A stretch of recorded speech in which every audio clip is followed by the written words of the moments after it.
All right, so almost through chapter 4 here. Now we're going to look at, so last time we were estimating and rounding mixed numbers. Now we're going to be estimating the actual sums and differences of those mixed numbers.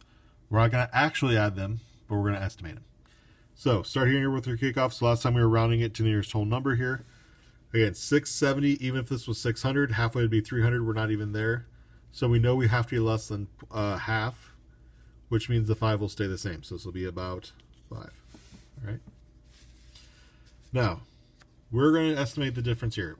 It will, again, tell you what to round to. So in this case, it says round each one to the nearest whole number, then subtract. So 5 and 3/8. 3/8 is not a half. A half would be 4/8. So 5 will stay a 5. 5/14. Same thing there. In order for 14 to be a half, this has to be a 7 on top. So this will stay a 2.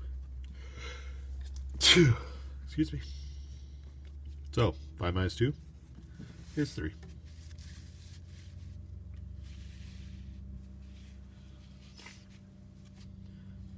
All right, so estimate the sum, round each number to the nearest whole number, then add. So 20 over 99. Clearly 99, almost 100, so half would be about 50. We're well below 50. So this will stay at 2. 2 sevens. Half of 7 is roughly 3.5.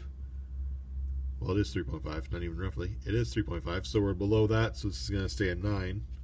Add them, 2 and 9 make 11. All right, so dealing with a little bigger numbers here. Now it says round each number to the nearest 100, then subtract.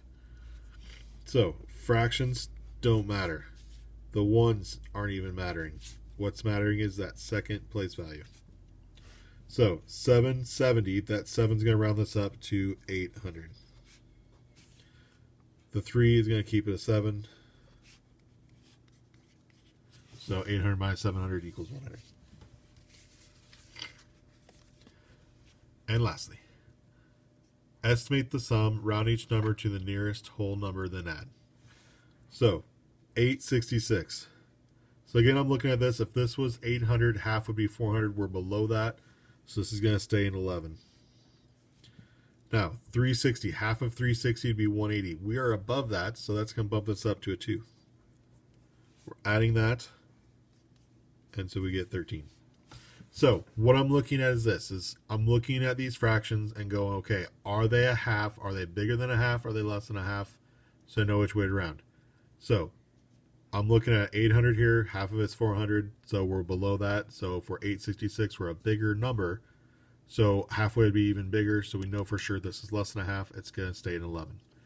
Here, half of 360 is 180. We're above 180, so that means this one is above half. So that bumps it from a 1 to a 2. That's what I'm looking at on these.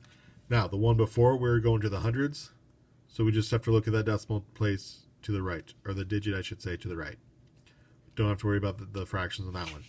But if we're dealing with the ones, that's what I'm looking at with these fractions are they a half? If they're above a half, we know we're rounding up. If we're below half, then we know they're going to stay the same.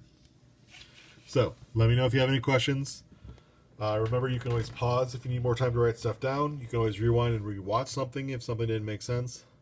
And you can, again, always ask me questions. Just shoot me a message on Google Classroom. But until next time, we'll talk to you later, guys.